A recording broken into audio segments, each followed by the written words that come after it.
আপনাদের কথা আসতেছে না, জিব্বা বাড়াইতেছে না। এই জিব্বাটা আল্লাহ কি দিয়ে বানাইছে জানেন? এই জিব্বাটা যত স্বাদ গ্রহণ করতেছেন দুনিয়ার স্বাদ, আল্লাহ বলেন ৩,২০০ মেডিসিন দিয়ে তোর জিব্বারে বানাইছে আমি আল্লাহর ডাকার লেগে। সুবহানাল্লাহ। কয় হাজার? ৩,২০০। ৩,২০০ অর্থাৎ ৩২০০ স্বাদ দিয়া মেডিসিন দিয়ে আমি বানাইছি। এই বানানোর উদ্দেশ্য হলো তুই আমার নাজ নিয়ামত খাইবি আর মজা মজা খাইবি, আখরে চুপচুপ করবি, মজাই লাগে। আর আমি আল্লাহ তোরে দাঁত দিয়ে দিছি। দাঁতটি কি করে জানোস? যে তোরে একটু সাবাইয়া সুবাইয়া বাইটার করে দে আর তুই মজাটা মারস। দাঁতে কইতাছে কয় জিব্বারে দুনিয়া যত স্বাদ আছে তুই গ্রহণ করলি, বুক করলি, আমি তো করলাম না, আমি তোর সাবাই রে তুই মজা মারস। তো রাগ মজা একদিন আমি লুমু রস, যেদিন আমার দুই দাঁতের সিফাত পড়বি। ঠিক কিনা? জোরে বলো ঠিক কিনা? যখন জিব্বা যখন দুই দাঁতের মাঝে যখন পড়ে জিব্বা, তখন আগ করে থাকে। কি বলে? কি বলে? আর কথা বলতে না, জিব্বা তো বলে বাবা মা যদি থাকে সামনে কব কিসে নামও কইতে না। ও দিবা কাম করতে হবে আমার সনাতন লক্ষ্মীরে দিবা কাম করছে কয় কি কয় না ডাইরেক্ট শেষ।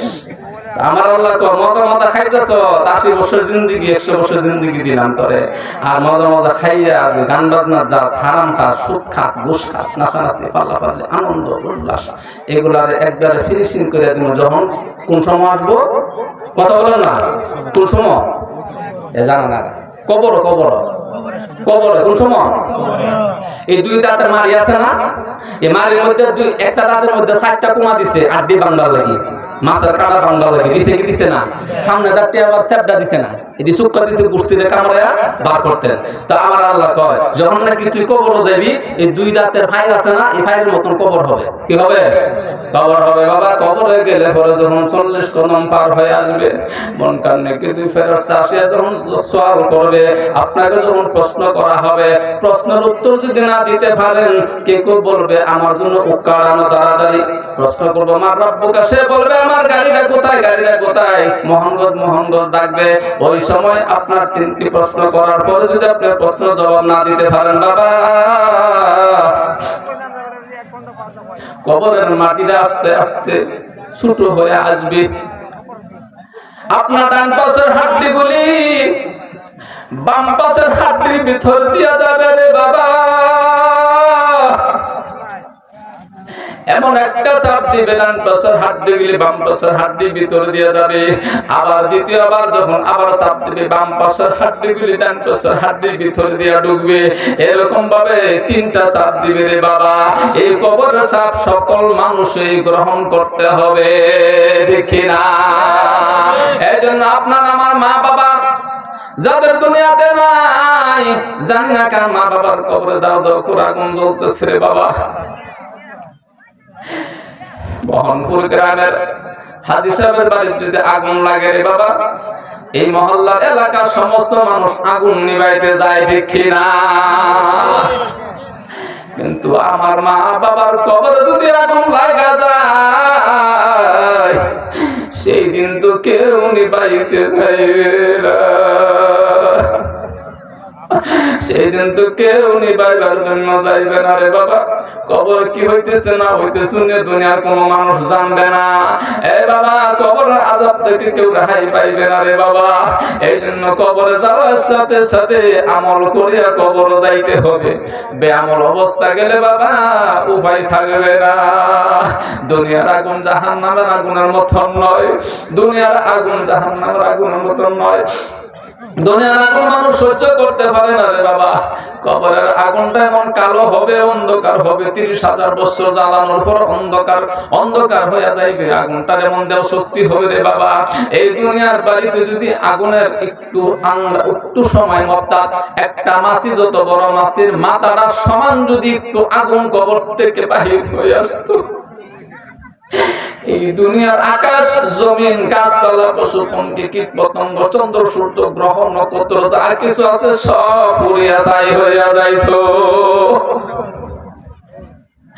এমন কবরে আগুন লাগছে বাবা, এত সহজ না, এত সহজ না। কোটি কোটি নাম নেমত খাই আল্লাহ শুকরিয়া আদায় করছো না, কিন্তু আমার আল্লাহ কবরে গেলে কেউকে ছাড় দেওয়া হবে না, ঠিক কিনা? এখানে শুধু শেষ নয়, মা জননী যখন ভাত খানিক বইছে, খাওয়ার অর্ধেক হইতে না হইতে মা জননীর কুলের মধ্যে বের বের করে পায়খানা করে দিছি, ঠিক কিনা? বাবা দুঃখী নাকের মধ্যে বলতেছে তোর ছেলে প্রস্তাব করছে, তোর মেয়ে প্রস্তাব করছে, কইরা দৌড়া চলে যায়। কিন্তু মা জননী, আমার মা, আপনার মা এত সোনা লক্ষ্মী মা, এই মা জননী আমার প্রস্তাব পায়খানা পরিষ্কার করেছে, ঠিক কিনা?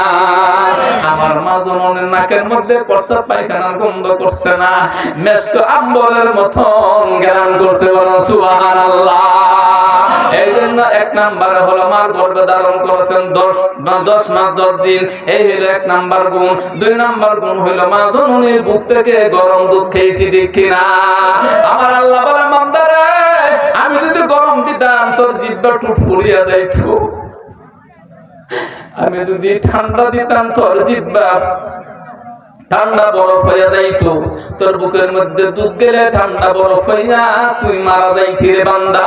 না না না, আমি আল্লাহ তো দয়াময়, আমি আল্লাহ তো রহমান রহিম, আমি তোর মার বুকের মধ্যে 2.5 বছর পর্যন্ত দুধের নহর বসাইয়া দিয়েছি, না গরম না ঠান্ডা, আর কন্ডিশন। বলেন সুবহানাল্লাহ। এই সন্তান, মানপুর যুবক ভাইরা রে,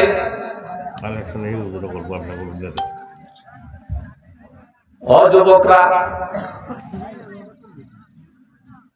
বুঝে গেছি কোন ঘরে গেছিলাম?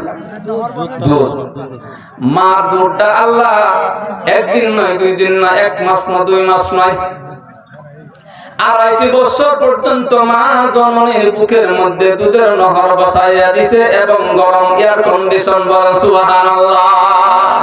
বলেন তো কেন গরম করছে? আল্লাহ। কিন্তু কয়েকজনে বলবো, আর আপনারা আল্লাহ নাই। নিমক হারামি করলে কিন্তু হিসাব দিতে হবে। আল্লাহ এতটুকু খাওয়ায় বড় করছে, আল্লাহর নামটা আপনারা লইতেন না। এ আল্লাহু আকবার তাকবীরে 7 তলা বিল্ডিং ভাঙছেন নি গর্গমন্দির? স্বপ্নে দেখছেন? কাল্পনিক? গল্প? বাস্তব? বাস্তব। কয়তলা বিল্ডিং ভাঙছে? হ্যাঁ, অনেকে জানে না। আজানের মধ্যে বাক্য কয়টা? 7টা লাইন আছে আজানের মধ্যে। এই গর্গমন্দির 7টা বিল্ডিং আছে, 7 তলা বিল্ডিং আছে। যখন নাকি আয়েশা বললেন, নাসিরউদ্দিন রাহমাতুল্লাহ আলাইহি বললেন, নাসিরউদ্দিন তুমি আজান দিয়ে দাও। হে যখন সবকিছু বন্ধ করে দিছে, নৌকা খেবির ঘাট বন্ধ করে দিছে, নদী বন্ধ করে দিছে, আসতে পারবে না। উনি জায়নামাজ বিছায়া, কি বিছায়া? জায়নামাজ বিছায়া যখন গেলেন, যাওয়ার পরে বললেন আজান দাও। আজান দিলেন, আল্লাহু আকবার, আল্লাহু আকবার। সাথে সাথে 7 নাম্বার বিল্ডিং ভেঙে মাটির সাথে ধুলিসাৎ হয়ে গেছে। বলেন সুবহানাল্লাহ। কিসের বিনিময়ে? আল্লাহু আকবারের ধ্বনিতে। কিসের ধ্বনিতে? এরকম ভাবে 7টা বাক্য আছে। আবার যখন বলেন আশহাদু আল্লা ইলাহা ইল্লাল্লাহ,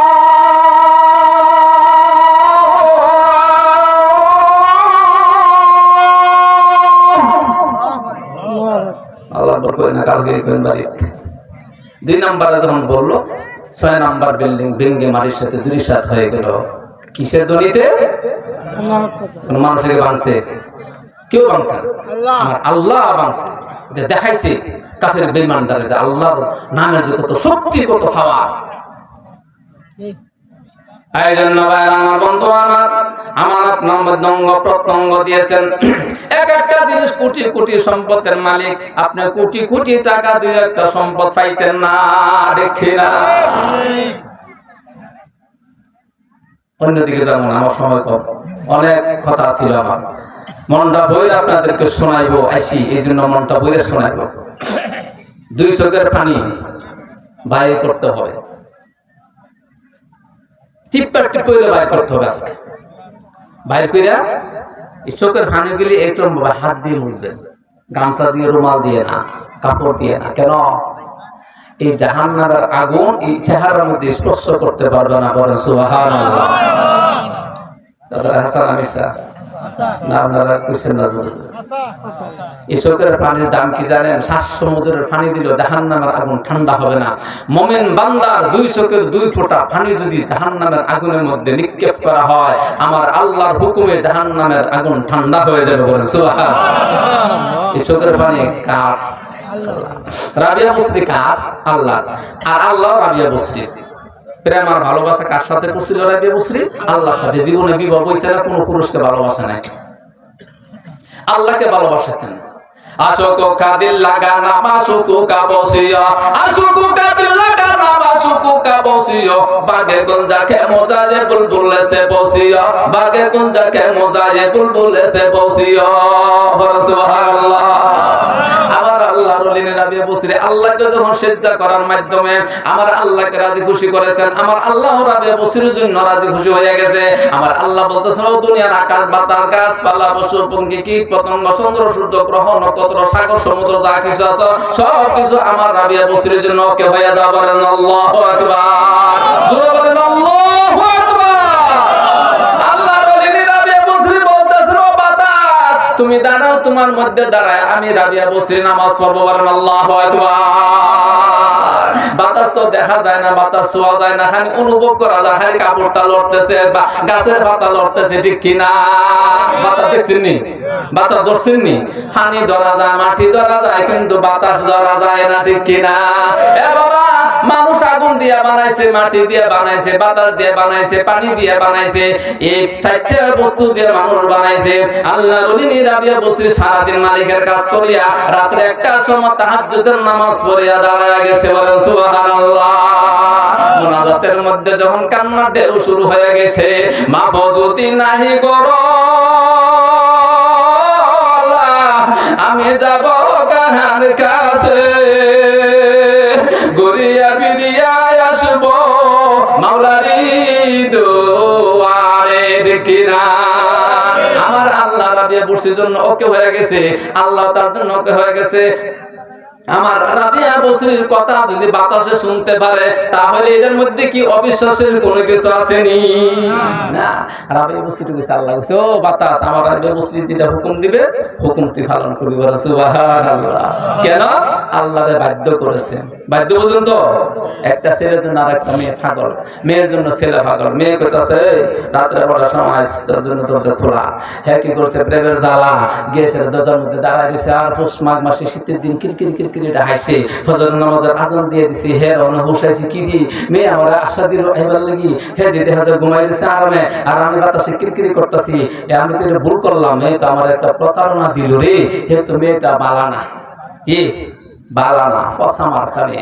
ওই ছেলেটা কি করলেন? তাড়াতাড়ি গিয়ে উযু করলেন। বাবা উযু করে মসজিদে গিয়ে ঢুকলেন, মসজিদে গিয়ে আল্লাহর সিজদা করে কান্দে, এ মালিক সাধারণ একটা মানুষের প্রেমে পড়িয়া ভালোবাসার মধ্যে পড়ে আজকে সারা রাত্র এই ঠান্ডা শীতের মধ্যে কাটাইয়া দিলাম রে আল্লাহ। সারাটা শরীর ঠান্ডা, শীতে ঠান্ডা হয়ে গেছে, বরফ হয়ে গেছে। আল্লাহ আজকে যদি মেয়েটাকে ভালো না বাসে, তোমাকে আমি ভালোবাসতাম, তাহলে আমার ইহকাল এবং পরকালের শান্তি হয়ে যাইতে। বলেন সুবহানাল্লাহ। আল্লাহ ডাক দেয়া বলেন, বান্দারে তুই যখন আমার সিজদা দিয়া তওবা করেছো, গুনাহ করেছো, স্বীকার করেছো, প্রকাশ করেছো রে বান্দা, যা আমি তোর জীবনের গুনাহগুলি মাফ করিয়া এই যমুনার ওলি বানায়া দিলাম। আল্লাহু আকবার। আল্লাহ ওলি বানাতে পারে কি পারে না? এই বাবা আজকে তওবা করেন, ভালো করে তওবা করেন, চোখের পানিগুলি ছাড়েন, কবরের কথা স্মরণ করেন, মরণের কথা স্মরণ করেন। কবরে গেলে কেউ থাকবে না, এই দুনিয়ার সবাই আপন হয়ে যায়, কিন্তু কবরে গেলে কেউ আপন হয় না। এ বাবা দুনিয়ার মধ্যে কত বন্ধু বান্ধব আছে, কিন্তু কবরে গেলে গরুর মন্দ সাহায্য করবে না। এই জন্য কবরে গেলে উপায় থাকবে না, উপায় থাকবে না। ছোটবেলা বাচ্চারা কত শুনতে বাপের মজা লাগে, মজা লাগে না তিতা লাগে? এটার নাম কি কাক, এটার নাম কি সারু, এটার নাম কি কবুতর, এটার নাম কি শিল, এরকম ভাবে 100 বার বলছে। 100 বার? 100 বার বলার পরে খাতাত লিখছে বাবা। যখন নাকি বড় হয়েছে, মোড়া দাদা হয়েছে, একদিন কেটেছে পরীক্ষা করার জন্য ছেলে, বাবার এটার নাম কি? কাক। ওইটার নাম কি? সারু। তিন নম্বরে বলতেছে এটার নাম কি? এটার নাম কি? বাবার কলিজার মধ্যে ধাক্কা লেগে গেছে।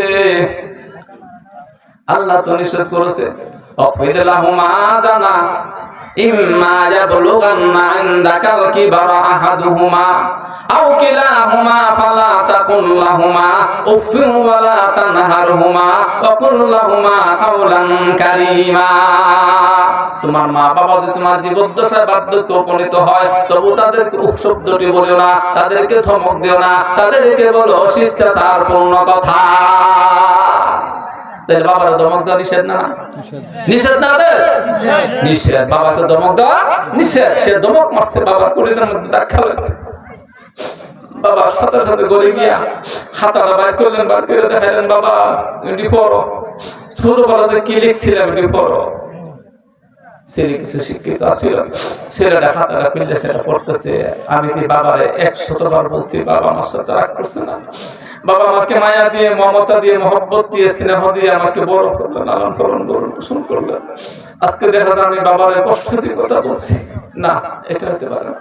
সাথে সাথে বাবার পায়ে 2 হাত আন্দা দিয়ে ধরলেন, বাবা আমি ভুল করে ফেলেছি, আমাকে মাফ করে দেন,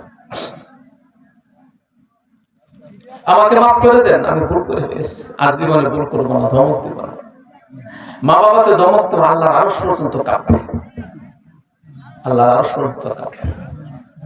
কাকার মা বাবা আছে? একটু হাত তুলে দেখাইছেন। কাকার মা বাবা আছে? বেশি মানুষের মা বাবা আছে আলহামদুলিল্লাহ।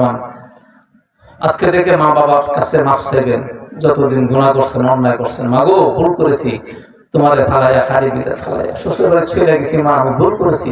যেমন আমাদের হুজুর ওয়াজ করে গেছে মা বাবা খেদমত করার জন্য। আমি আর জীবনে শ্বশুর বাড়ি যাবো না, বউর কথা শুনবো না, মা বাবার খেদমত ছাড়বো না। মার গালে দুই গালে দুইটা সুমা দিবেন, আপনার জন্য আল্লাহ, আমার আল্লাহ জান্নাত দিয়ে দিবেন। বাবার গালে ধরে 2 গালে 2 সুমা দিবেন, আমার আল্লাহ আপনার জন্য জান্নাত দিয়ে দিবেন। এজন্য আল্লাহ রাসূল বলেন যে প্রত্যেকটা সন্তানের জান্নাত হলো মা বাবার পায়ের নিচে। প্রত্যেকটা সন্তানের ছেলে হোক মেয়ে হোক, তার সন্তানের জান্নাত হলো মা বাবার পায়ের নিচে। প্রত্যেকটা স্ত্রীর তার জান্নাত হলো তার স্বামীর পায়ের নিচে। কিন্তু আমরা আজকে থেকে ভুল করবো না, যা ভুল করেছি আল্লাহ যেন মাফ করে দেন, উপায় থাকবে না। মারা লাথি দিছিল আমার জানা মতো, স্বপ্নের কথা না, গল্পের কথা না, নামাজের মধ্যে মারা লাথি মারছে। আল্লাহ, মা নামাজ পড়তেছে এমন সময় মারা লাথি মারছে নামাজের মধ্যে। নামাজ পড়ে বলতেছে, আজগর আলী কি সর্বনাশ করলি রে, আমি মারে লাথি দিলি। মা অতটুক বলছেন। কিছুদিন পরে তার আঙ্গুলের মধ্যে ফসা ধরছে, নাউজুবিল্লাহ বলেন। ফসতে ফসতে আডু পর্যন্ত আসছে। এরা আনন্দ করে, আমরা কান্দি, এরা আনন্দ করে উঠি। চিন্তা করেন এরা কি মানুষ? এরা কি মরবে না? অতটুকু বলছিল, আজগর আলী তুই কি সর্বনাশ করলি, অতটুকু বলছে। হাত তুলে দেওয়া করছে না, হাত তুলে দেওয়া কোনো মকসুদ না। মা বাবা কলিজার মধ্যে আঘাত দিলে আল্লাহ আরশ পর্যন্ত কাঁপে। আমার আল্লাহ সাথে সাথে তার মা শব্দটা বলছিল, শব্দটা বলার সাথে সাথে আমার আল্লাহর দরবারে কবুল হয়ে গেছে। কিছুদিন পরে তার পাওয়ার আঙ্গুলের মধ্যে ফসা ধরছে। ডাক্তারের কাছে বারবার যা, ডাক্তার বলতেছেন বাবার তো পাওয়া কাটতে হবে, তার কোনো উপায় নাই। পাও কাটলো, কাটার পরে কিছুদিন পরে আবার ফসা ধরছে। আমার দাদি শাশুড়ি আছি এক গ্রামে, এই মহল্লা থেকে এই মহল্লা। আমার দাদি শাশুড়ি বলছে, আজগর আলী এখন সময় আছে, মাফ চাইল আমার কাছে, আল্লাহ তোর মাফ করে দেবে। হ্যাঁ কিসের মা? নাউজুবিল্লাহ। হ্যাঁ কিসের মা? কত বড় মুখ খারাপ, কত বড় মুখ খারাপ। এরপরে পুরো পর্যন্ত কাটছে, পচা ছাড়ছে না। আমার আল্লাহ দেখাইয়া দিছে, শেখাইয়া দিছে, দুনিয়ার মানুষ জানাই দিছে, দেখ মা বাবার সঙ্গে বেয়াদবি করলে আমি আল্লাহ কি না করতে পারি। এই জন্য মা বাবার সঙ্গে বেয়াদবি করবো না। এই জন্য বলছেন কবি, از خدا یہی میں توفیق ادب از خدا یہی میں توفیق ادب بے ادب محروم گشتے فضل رب بے ادب محروم گشتے ফজলে রব বেয়াদব আল্লাহর রহমত থেকে লাঞ্ছিত বঞ্চিত অপমানিত অপদস্থ সে জাহান্নামে চলে যাবে বলেন নাউজুবিল্লাহ প্রধান বক্তারা শুনবেন না যাইবেন গা শুনবেন না যাইবেন গা বিবারিয়া থেকে আসছে আমার তো চিনেন আপনারা ওনারা সব সুন্দর অনেক সারা বাংলাদেশের বাস করে আমরা রাখছি জোরপূর্বক অনেক ভাগ্যবান আপনাদের ভাগ্য ভালো আমার বন্ধু মানুষ আমি বিবারিয়া কতটা যাই গত মাসের 27 তারিখে প্রোগ্রাম করেছি বিবারিয়া শেরপুর ডিস্ট্রিক্ট ময়মনসিংহ নেত্রকোনা হবিগঞ্জ আমি বিভিন্ন জায়গাতে যাই ইনশাআল্লাহ বিভিন্ন মানুষের কাছে দোয়া নিয়ে আসি আজকে আপনাদের কাছে আমি দোয়া চাই আল্লাহ পাক